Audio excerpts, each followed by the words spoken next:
We are almost on the last, I would say, path of our today's discussion. And last, to do this coordination for this session, I would request Dr. Amish, if you can come on the dais. And I would also like to invite our chairpersons for this particular session, Dr. Bhavesh and Dr. Bharat Chauhan. Over to you, Dr. Amish.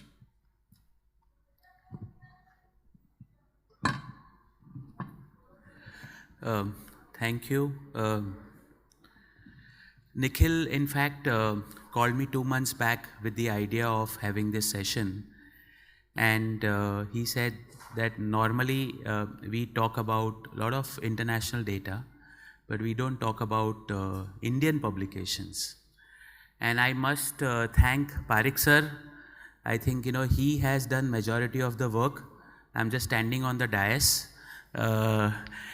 So he gave me few publications, out of which we selected 5 publications. These 5, we reached out to few other people in India. We called them randomly and asked them that, which one would you like to select? So the papers are selected purely based on, are they helpful in our day-to-day practice? And does it make sense in Indian setting? I think these are the 2 criteria based on which we have selected the paper. There are 5 papers. Either author or co-author will present the paper. Time given to them would be 5 minutes. After each paper discussion, there would be one expert who will discuss about the paper in 3 minutes. So we have these without wasting time. Nikhil, we can start inviting. Okay. So the first paper is Rituximab biosimilar for the treatment of diffuse large B-cell lymphoma, a phase 3 randomized study in India. Dr. Ghanashyam Biswas. Ghanashyam.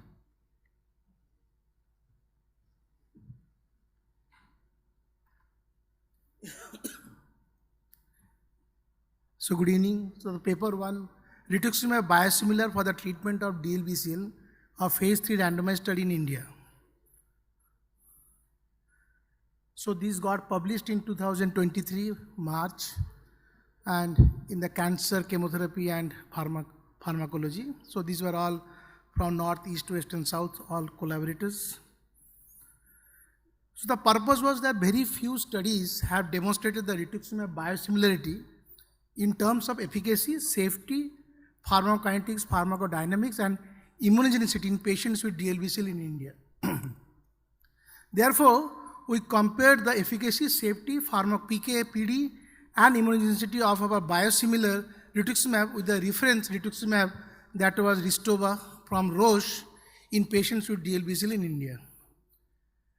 So methods, a phase 3 randomized assessor blind parallel group 2-arm study was conducted across 28 major sites in the country, and around 153 newly diagnosed DLBCL patients from stage 2 to stage 4 were randomized to receive either biosimilar or reference rituximab from Roche. The study drug rituximab was administered at a standard dose of 375 mg per meter square with adequate pre-medication as an IV infusion every 3 weeks for 6 cycles. The primary endpoint was an overall response rate at the end of 6 cycles, and the secondary endpoints included PK/PD, immunogenicity and safety assessment. If you look at the result, the overall response rate at cycle 6 was 82% in the biosimilar, whereas around 86% in the reference, that is the Roche one. The risk difference was minus 3.57, so it made the non-inferiority margin of 20%, minus 20%. The PK and PD parameters were comparable and the incidence rate of immunogenicity was very low and similar in both the treatment groups. The safety profile of both the treatment was comparable with no major difference in terms of nature, frequency and severity of treatment emergent adverse events. So the background, so NHL is a common for medical oncologist or a hematologist, and we see more of DLBCL rather than the West where they see a low grade. In India, it can range from various about 34 to 60% depending on the patient selected and the classification. And DLBCL over now more than 2 decades, we know that responsive to chemotherapy, we just moved from CHOP to RCHOP, and which has been a standard for more than 2 decades now. So background for a biosimilar, because most studies we will see today are biosimilars, is a biologic that has highly similar to and has no clinically meaningful differences from another biologic that has previously been licensed. Biosimilars provide the same potential treatment benefits and generally made with the same types of natural sources. So biosimilars are probably a better affordable options, and we have seen across many targeted therapies today. So biosimilars of Rituximab are available in India with the many companies now, and the first one was Dr. Reddy's, the Reditux. As per the regulatory guidelines in India, clinical trials are required to demonstrate the similarity in efficacy and safety between the proposed biosimilar and the reference. So therefore, this trial, which was funded by Zydus Life Sciences, the phase 3 randomized non-inferiority trial in our country. So around 168 patients were screened. So after exclusion, so there were 153 which got randomized between the biosimilar and the reference one.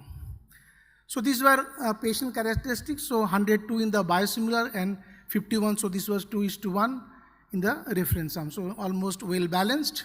Even you can see stage 2, stage 3, and stage 4 equally distributed.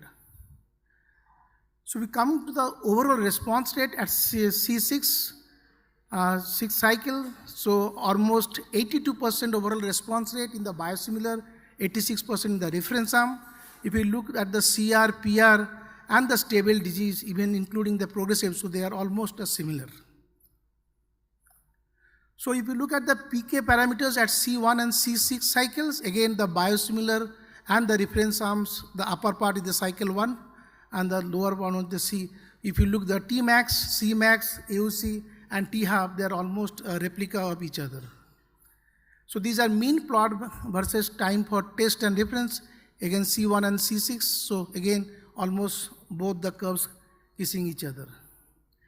So summary of treatment emergent adverse events more than 10%. Again, you can see, so be it a hematological toxicities which are mainly related to chemotherapy component, and the GI toxicities and the other toxicities are almost similar. So there was no significant difference between both the biosimilar and the reference one. So to conclude, the study demonstrated the biosimilarity between the biosimilar and the reference Rituximab. Our biosimilar Rituximab could add to the cost-effective treatment alternative for the patients with DLBCL India.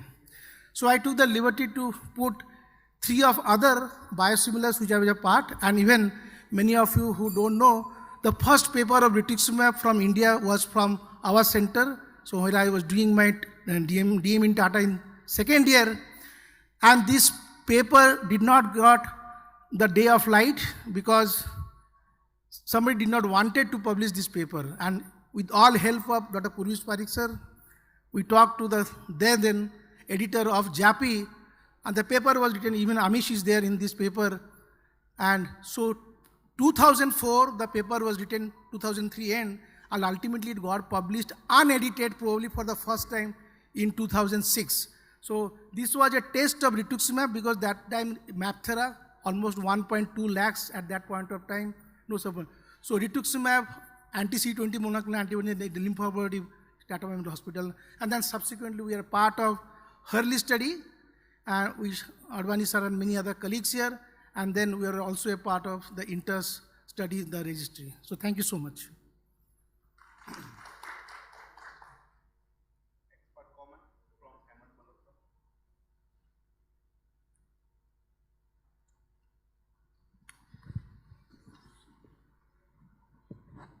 So thank you very much, Ghanashyam. You were and so many of us have been users of our Indian generic monoclonals and the non-monoclonals, and we are really truly proud of our Indian pharma industry that they can give us state-of-the-art molecules and we can give treatment to our patients at a much more affordable cost. I remember when the first Rituximab by DRL, the Reditux, was available to us. And in fact, I was on one WHO committee on biosimilars, and they asked me to make a presentation. And I had gone to Seoul and then to Toronto in Canada on the invitation of the WHO to make this presentation. And I remember Rita, if somebody would remember, Rita was the chief of DRL at that time. Karthik Reddy was the chief scientist. So I flew to Hyderabad, I went to the DRL lab, I just understood what is going on. So I remember those days. After that there was one, I think the first publication on the efficacy of the generic Rituximab was by Reena and her group, correct? And then Ghanashyam has done so much work on that. And there is no doubt in anybody's mind that at least the good Indian generic companies can make a biosimilar or can make a complex molecule or a simple molecule, a TKI, which is as good if not better than the innovator. So I have no doubt in my mind. I have done some work on the generic imatinib versus the innovator imatinib. And there have been several publications from TMH, from AIMS, from Pankaj Malhotra's group in PGI, from Raghu's group in Nizam, where this similarity has been demonstrated. So I think once again to reiterate and to clap our pharma industry on the back for the really incredible work they're doing. So thank you very much.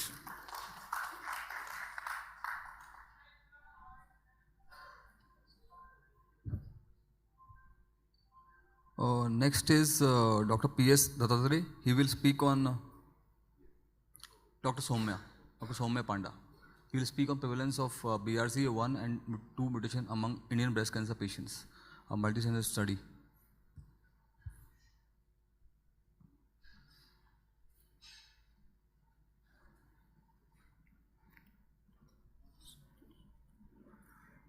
So before I start the presentation, I must acknowledge that the hard work has been done by Sonanag ma'am and Sudhir Gupta sir for this paper, which was presented in ESMO last year, and the abstract has been published in Annals of Oncology. So our center had also participated in this study. So this is a very important study. This is looking at the prevalence of BRCA1 and BRCA2 mutation among Indian breast cancer patients, a multi-center cross-sectional study. Germline mutations in breast cancer susceptibility genes 1 or 2 increase the predisposition to breast cancer. And previous Indian breast cancer studies suggest a germline BRCA mutation prevalence of 18.6 to 36.2%, but the data are mainly single center or in patients selected by family history, histopathological subtype or age. So that proves that how important this paper is. So we didn't have a paper of a germline BRCA prevalence in breast cancer in Indian context. So the study method, it was a prospective study, cross-sectional and multi-center study. There were 14 institutions which participated in this study, and patient population was newly diagnosed stage 1 to stage 4 breast cancer who had not completed the first line of treatment. So the testing was done, centralized testing was done by NGS, and those who were negative or who were variant of unknown significance, they underwent a reflex multiplex ligation probe amplification, that is the MLPA. The sample size of 313 was estimated to be adequate. So the study period, it was conducted from June 2022 to February 2023. The patients recruited were 304 and the median age is 46 years. So again you can see that the median age in Indian context is very less. So this is 300 patients data and the median age is 46 years. And looking at the prevalence of pathogenic or likely pathogenic germline BRCA mutation, again if you see carefully that triple negative breast cancer, the incidence is around 14.8%. That is on the higher side. So as expected, the TNBC had a higher incidence of germline BRCA, and the hormone receptor positive, HER2 negative, it was 8%. Again, looking at the different stage 1, 2, 3 versus stage 4, it was pretty similar. It was 9% versus 7%. So there is no stage transition, but definitely if the incidence was higher on the TNBC side. So coming to the age distribution, so again age less than 50 years, those were younger age, they had a higher prevalence, so it is 10.31%. And those who had a family history, you can look at the staggering number of 28.57%. So unlike ovarian cancer, somebody with a family history of breast cancer, the numbers were really high. Coming to the pattern of BRCA mutation, BRCA1 and BRCA2, the triple negative breast cancer, it was more of BRCA1, and those who were ERPR positive and HER2 negative, they were more of BRCA2. Again, it's a very important information for us. So the conclusion of the paper was less than 10% of unselected newly diagnosed Indian breast cancer patients have a pathogenic or likely pathogenic germline BRCA mutation. It was 8.4%. And those who are of younger age, triple negative breast cancer subtype, and those who had a positive family history, they enrich for such mutations. Thank you, everyone. Expert comments? Dr. Chirag Desai? Not here. Nikhil?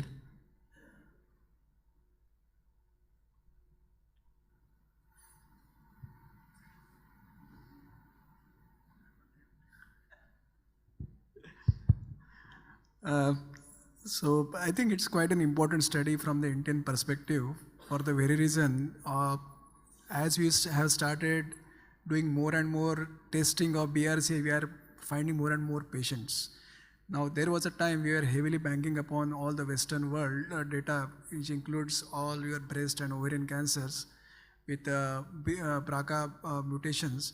Now our understanding in the last few years have substantially improved, and this is one of the very important collaborative efforts what has happened. If you see the authors, I think across India everybody has contributed to this study, and that gives some kind of a kind of understanding or estimates about the, I would say, the reflection about the BRCA positivity.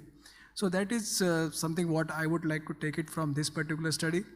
And again, very well, I would say, consolidated and collaborative effort from all the authors. Thank you.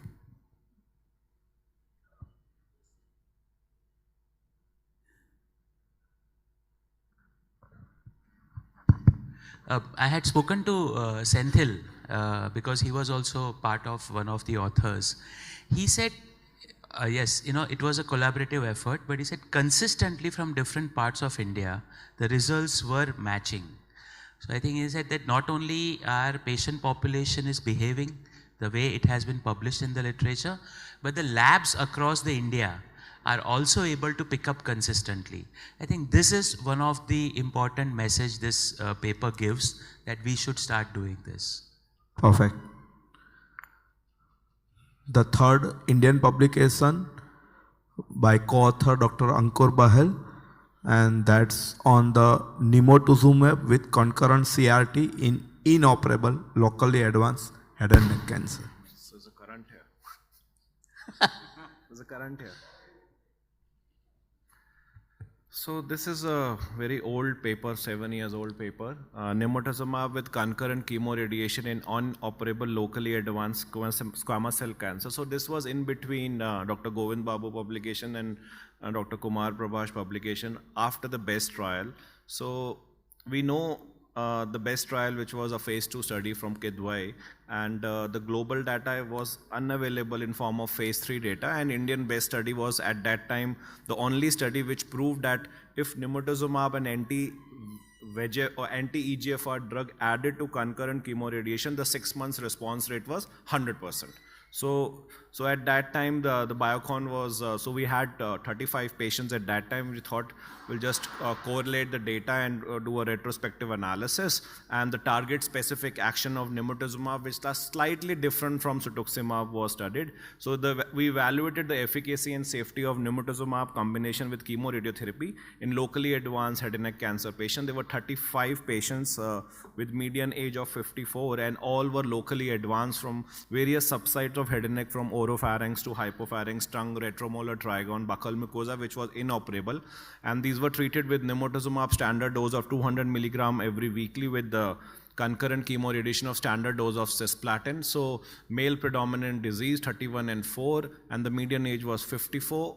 Majority of patients were oropharynx. So at that time I had a tendency of adding Nimotuzumab to cisplatin CTRT, because these oropharyngeal patients, I thought that they are highly responsive and the CR rates and response rates were highest. So there was tendency bias from my side, and I still have that bias. And when an oropharyngeal cancer patient comes, I wanted to add something extra than cisplatin, because cisplatin and Rituximab was a non-inferiority study and nobody was superior. So it was mainly an oropharyngeal 18 patient, and rest few subsite have 2 or 5 patients. So most of our population had stage 3B and stage 4A at times. That classification of AJCC in 2018, and we gave standard doses of 200 mg per meter square. 200 mg every week of Nimotuzumab, and standard doses of cisplatin. And so majority of patients, so what I found that during 5th and 6th and 7th weekly doses of cisplatin, there was a tendency because of mucositis, and also cisplatin was omitted, but we continued Nimotuzumab in such patients, and except one, all the patients received 6 or 7 cycles of Biomab. And so median follow-up at that time, at the time of publication, was 20 months. Median overall survival was 22.7 estimated, and all except one patient were living in 2018 when we published, and one patient was lost to follow-up. So our response rates was 97%. Relapse was noted in only 6% of the patient, which was 35, and median relapse-free survival was 16.7 months. I mean, very staircase form of Kaplan-Meier, which is not an ideal Kaplan-Meier. So at the time of publication, patient with alive and complete remission were 12 out of 35, alive with disease on second line were 8, 14 patients died, and 1 patient was lost to follow-up. And coming on to the adverse effects, so we didn't find that by adding Nimotuzumab there was any adverse effect noted when cisplatin and Nimotuzumab was combined. And when we just an analysis, when we see that 18% of the 18 patients of oropharynx, so OS at 0 months was 100%, and OS at 5 months was 100%, and OS at 30 months was estimated to be 66%. So that's what I was saying, that I have a bias towards adding Nimotuzumab in oropharyngeal cancers together with cisplatin. So we concluded that this was an Indian experience at that time in 2018 when Nimotuzumab was added to CTRT, and it was found to be effective, 97% response rate, and the therapy has a manageable side effect profile, and the longer follow-up picture gave a true picture. We didn't took any long-term follow-up, but many of my patients are on Nimotuzumab, and Dr. Amish and we share many patients common when Nimotuzumab was added to cisplatin with CTRT without any added side effects. Thank you so much. Expert comment by Dr. Govind Babu.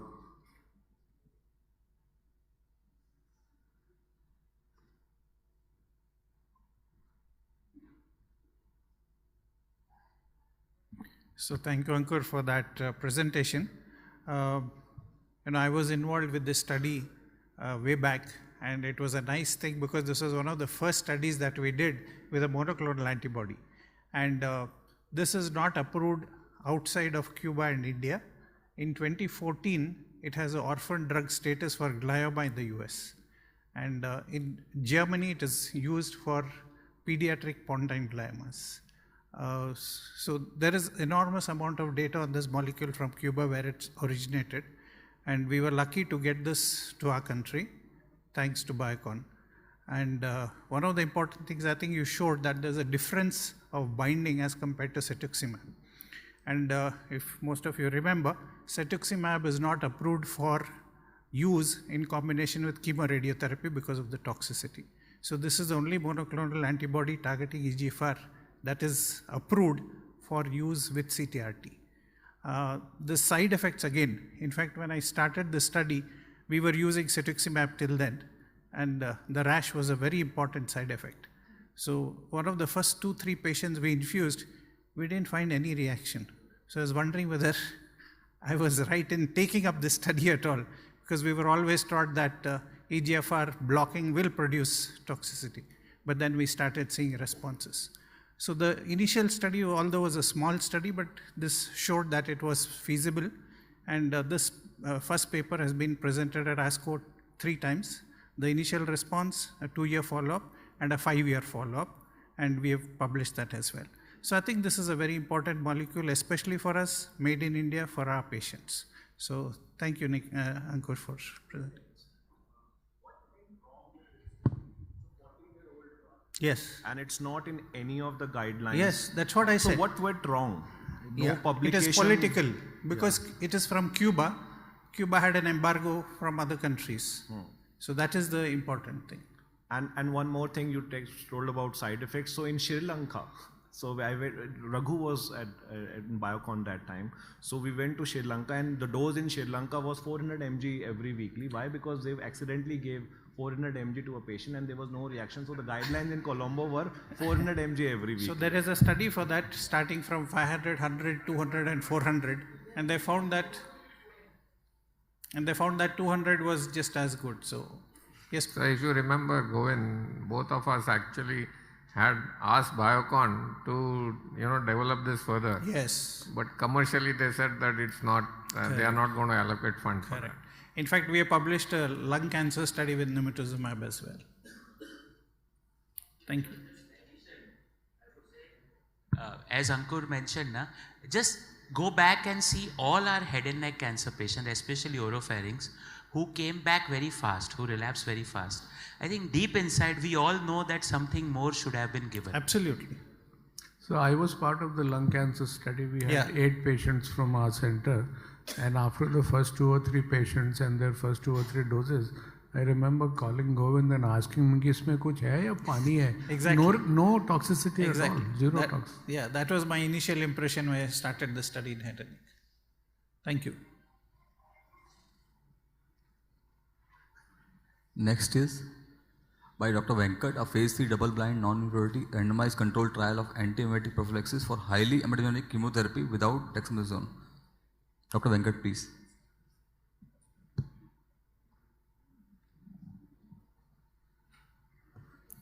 Thank you, organizers, for this opportunity. So I'll be presenting our CINV POD trial, which is chemotherapy-induced nausea and vomiting prophylaxis without dexamethasone or omitting dexamethasone. So dexamethasone, the use steroids were started in late 70s and 80s as an antiemetic, and they've continued. Newer drugs have come. You have got NK1 antagonist, 5-HT3 antagonist, olanzapine, but everybody kept on adding those drugs to dex, but nobody really thought that let's get rid of drugs. We all know that dex has got both short-term and long-term toxicities.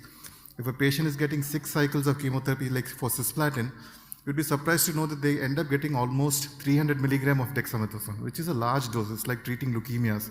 When most of the patients would go into pre-diabetes, hypertension, so nobody's really looked at it. So one day we just thought that why do we need dex and what is the role of dex in the era of current antiemetics? So that was the genesis of the study. And so what we did was we looked at many regimens. We took the NCCN recommended OPD regimen because this was very commonly used in a hospital. This is very cost effective. OPD is olanzapine, palinositron, dexamethasone, and removed dex and changed it with fostroquinone. A few definitions which we'll be using during my presentation. So acute period is defined as 24 hours after giving the chemotherapy. Delayed is 24 to 120 hours, and overall is combining acute and delayed, that is 0 to 120 hours after chemotherapy. So a complete response was defined as no vomiting and no emesis and no use of rescue medications. That is, somebody vomits and you give them domperidone or metoclopramide. And complete response to nausea was defined as 0 in the visual analog scale, where 0 was no nausea and 10 was the worst nausea. So the primary objective of the study was to look at the complete response rates during the overall period. That is, no nausea, no vomiting, and no rescue medication for 5 days after giving chemotherapy. The secondary objectives were looking at the CR rates during the acute period, that is first 24 hours, and the delayed period. We looked at the response rates to nausea across all the periods, and we also looked at patient-reported outcomes. So we used the MD Anderson symptom inventory score and the EORTC QLQC quality of life questionnaire. So these were the doses used, and these are the OPD regimen is a standard regimen which is recommended by NCCN. We used an lower dose of olanzapine of 5 mg, and it was continued on day 2, 3, and 4. Whereas OPF, we use fosaprepitant, all standard doses. The fosaprepitant and dexamethasone were blinded. So it was a single center investigator-initiated trial, and we recruited patients over a period of around 10 months. So all patients receiving highly emetogenic chemotherapy between the age of 18 to 80 years with the PS less than 3 and who had not vomited or had any nausea or vomiting and a chemotherapy naive were eligible for inclusion. So assessment was done using a vomiting diary maintained by the patient. One of the study coordinators would call the patient daily and record the number of episodes of vomiting and nausea and any adverse effects. The patient also did the MD Anderson symptom inventory score every 5 days and the EORTC QLQC on day 1 and day 6. They came back to us on day 6 and we compared the nausea and vomiting diary and any errors were rectified. So it was a non-inferiority study. We used a margin of 15% and we needed to show 155 patients in each arm to prove non-inferiority of a non-DEX regimen compared to a DEX regimen. So this is a consort diagram and we randomized 350 patients and ultimately 174 patients were included for final analysis in the DEX arm and 172 patients in the non-DEX arm, which is the OPF arm. Majority of the patients were female because breast cancer, adriamycin cyclophosphamide was the most common chemotherapy used. About 75% of patients got it. 25% of patients got cisplatin concurrent with radiotherapy. So breast cancer was the most common diagnosis, followed by head and neck cancer. Coming to the results, as you can see across all the period, acute period, delayed period and overall period, the experimental arm without steroid did dramatically well. So you had an almost 80% control of nausea and vomiting at 120 hours compared to the standard of arm. But surprising is that our standard arm fared poorly. We expected our standard arm to have at least 78% nausea and vomiting control, but this was less. Then we realized that probably NCCN has made a mistake because in OPD arm, the dose of olanzapine they had reduced to 5 mg, whereas the original study had a dose of olanzapine of 10 mg.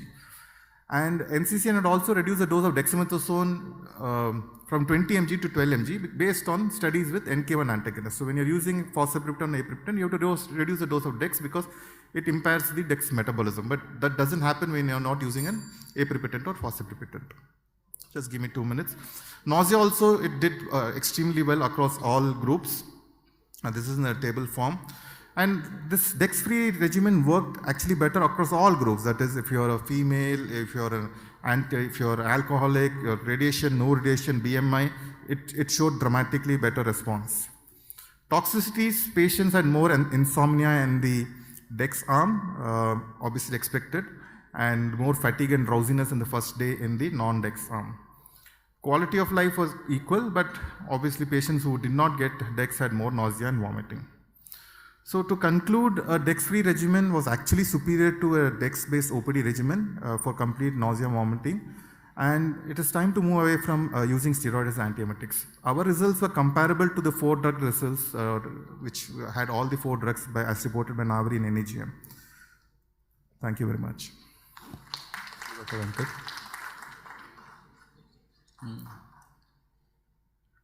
Expert comment, Dr. Purush Parikh sir.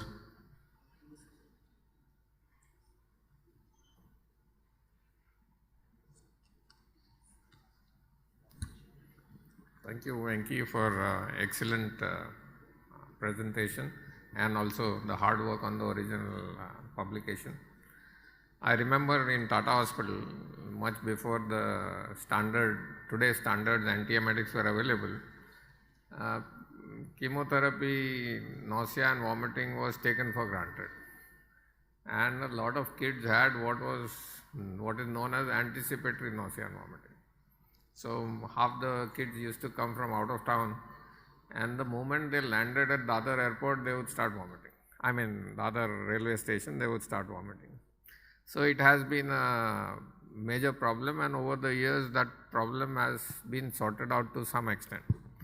But the dexamethasone problem, as you rightly pointed out, especially when the cumulative dose is so high, can lead to diabetes or pre-diabetes. Yesterday in the competition arm, there was actually a proposal about studying the effect of dexamethasone antiemetic prophylaxis on diabetes and actually what happens to the patients as far as diabetes is concerned and what are the risk factors. In fact, if that research proposal gets tweaked a bit, it would be an excellent one. But you have shown that maybe dexamethasone is not needed at all. and your results are obviously superior. So that's a great achievement, and even more so is that you have done it in a very systematic and a rational manner, how it was designed, how the statistics was arrived at, what you did in the implementation of the study, and then what was the logic or what is the reason why these two arms, as you said, as compared to what was reported in the West, were different. So once more, I was delighted to give my comments on this, and Venki, all the best for such further collaborative work as you are always doing. Thank you. Thank you, sir, for expert comment. Last paper was, yes.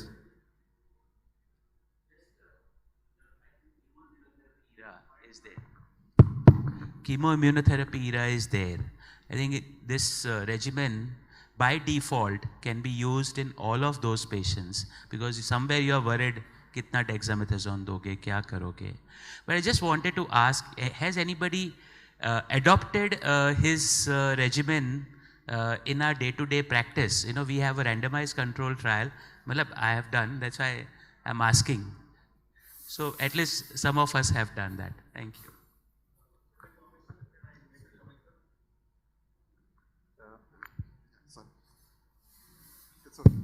So we sent this paper out for publication to JCO, Lancet, everywhere.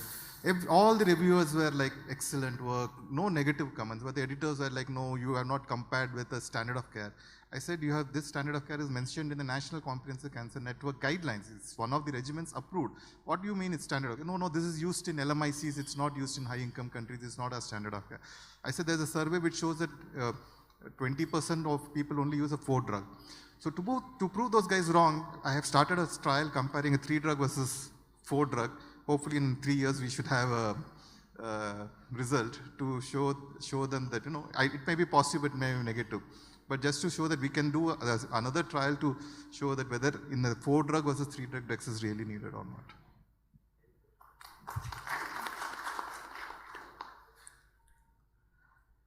Over to Dr. Nikhil Gadia Patil for the paper Survival of Trial-like and Non-Trial-like Patient with Immunotherapy in Advanced Hepatocellular Carcinoma in Real World.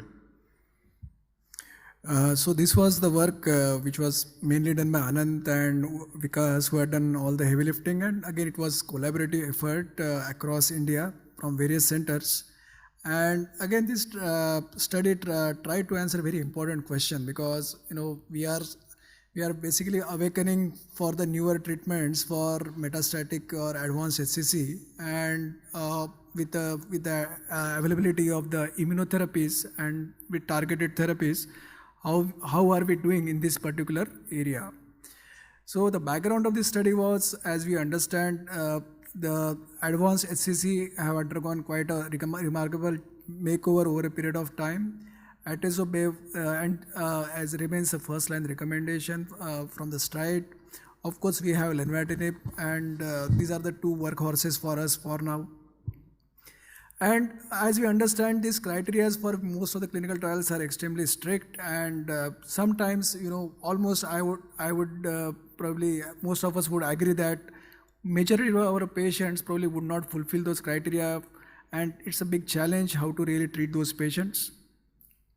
So do patients receiving immunotherapy for advanced HCC in the real world scenarios satisfy strict inclusion criteria as initiated in the seminal clinical trials, and what are the survival outcomes was the real reason behind this study. This is something what we have already discussed. Atezolizumab as well as lenvatinib, both something what we used in our clinical practice as first line. So this was a study scheme of this particular study. Almost 133 patients were eventually evaluated.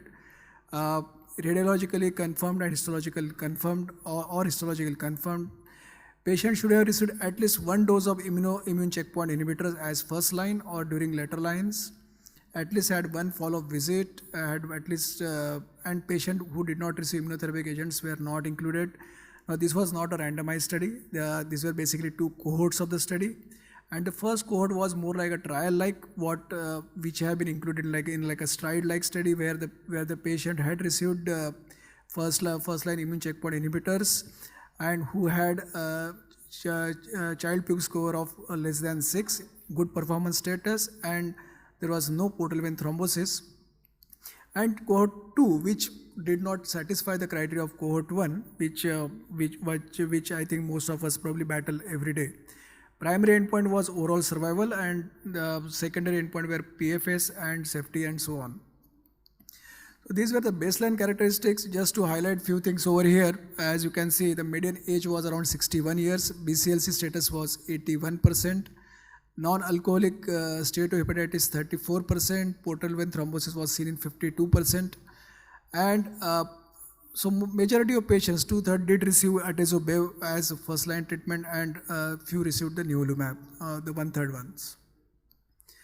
So when you look at the survival curves, the curve in the blue is basically the patients who were more treated like a trial like, who were like trial like who didn't have all those risk factors, and these patients had a significantly better survival as compared to the patients who were unfit or deemed unfit for, would have been deemed unfit for most of the clinical trials. If you look at the follow-up was around 13 months, median OS was the entire cohort. So both trial unlike as well as trial like was around 8.3 months. And when you look at 12 months OS and 2-year OS of the entire cohort was 33 and 28 months. And the median PFS of the entire cohort was 3.5 months. When you look at the trial like patients who had probably slightly were they were much more robust and more fitter patients. They had statistically improved OS, and median OS has not reached by 12 months, had not reached, and 12-month OS was 57% versus 7.6 months. So this was again a univariate analysis which was done compared to the CTP-A versus 7 and 8, 9. As you can see in most of the univariate analysis, when you talk about the BCLC-B versus C and D, good performance status like 0-1 versus 2-3, whether portal vein thrombosis was there or not. Again, you can look at the, I would say the OS, and when you look at the NASH and other etiology. So if you look at first 4 parts, so almost everywhere there has been a statistically significant improvement. When you look at the univariate analysis, when you talk about the better CTP, talk about better BCLC as well as better performance status, but not with the etiology as such, and neither with the AFP levels. So there were treatment-related side effects, which are probably, I think, most of us were aware of. But if you look at the patient who stopped the treatment, I will take 1 minute from here. So disease progression was around 47%, liver decompensation was 11%. Immune adverse events were not very significant, what we have realized from various studies. Treatment cessation was not ascertained in 20% of patients, considering that it's a center study and some information probably would have been missed out.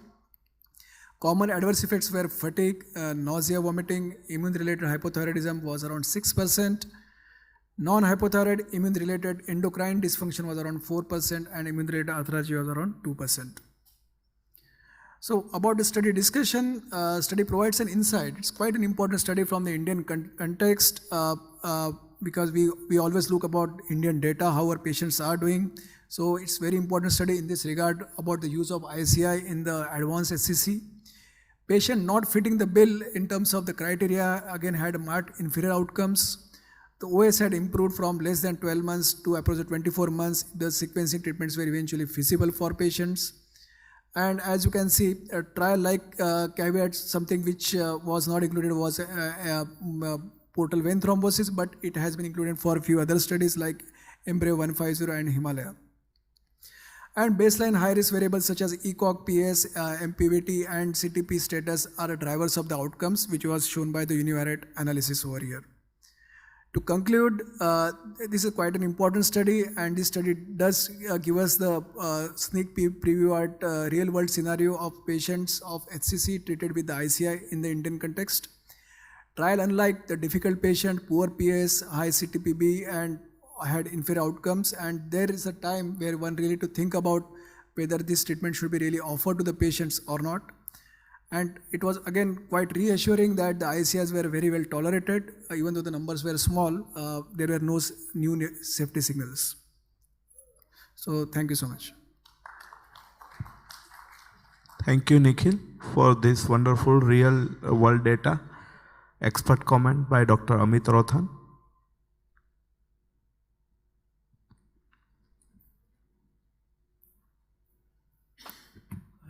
So, thank you. Congratulations, Nikhil, and congratulations to Anant and Vikas for this multi-collaborative study. It's very difficult to do this kind of studies because they looked at multiple centers who sent in their data, and it's always a hard work because even we were a part of it and we know how much everyone struggled to send in that data. But a very, very pertinent question, how do Indian patients do and how do Indian oncologists treat HCC? So this kind of tells us one thing is how the hope of immuno pushes us to treat patients sometimes that we shouldn't ideally be treating. So it was a very good idea from Anant and Vikas to say that let's not put in high risk features and say this features were included. They just said trial like and trial unlike. And trial unlike were all those ideally we should have not used immunotherapy. But the whole story of immuno has changed so much that you keep thinking, no, there will be patients who will respond, and you end up using it for patients who the chances of response are very minimal. So there is the good patients and then the bad patients. And this is really very evidently shown in the study. Those patients who don't fit the trial-like criteria, probably just offering them immunotherapy and giving them hope, which may sometimes be false hope, looking at that kind of survival, we are clearly understanding probably that's not what we should do. The other side is those patients choosing for those trial-like patients, those are the ones we should really push for the immuno combination because that 31 patient survival curves are really good, and that's exactly what the Atezo-Bev curve showed. And I'm sure as longer follow-up of this study happens of those patients, they should do better. Of course, it's very difficult to do. And of course, reassuring things was toxicity was not there, and that's the story of immunotherapy for us always. So a very nice and elegantly done study. Thank you. Thank you. Thank you, everyone. Over to organizer, Nikhil. Amish. Amit, just stay there. This study was designed or defined thinking that you will find a difference or thinking that both will be the similar lines? That trial like and unlike will show the similar curves? Was that the aspiration? I don't think so. So this was a retrospective analysis. So eventually when you look at the data, then to really dissect the data and try and understand what kind of patients they are looking at. So that was I think that was the time this thought process arrived that, okay, there are patients who are probably are not being treated with, or the patients who are like not so good patients are being treated with the IO and what is happening with them. So instead of only taking as a consecutive patients, there were like two mutual groups which were eventually came out of the entire group. So that was the thought. How would you conclude? One can also look at trial unlike curve that now at least finally I have some data to put next patient on IO level is best. In a different way.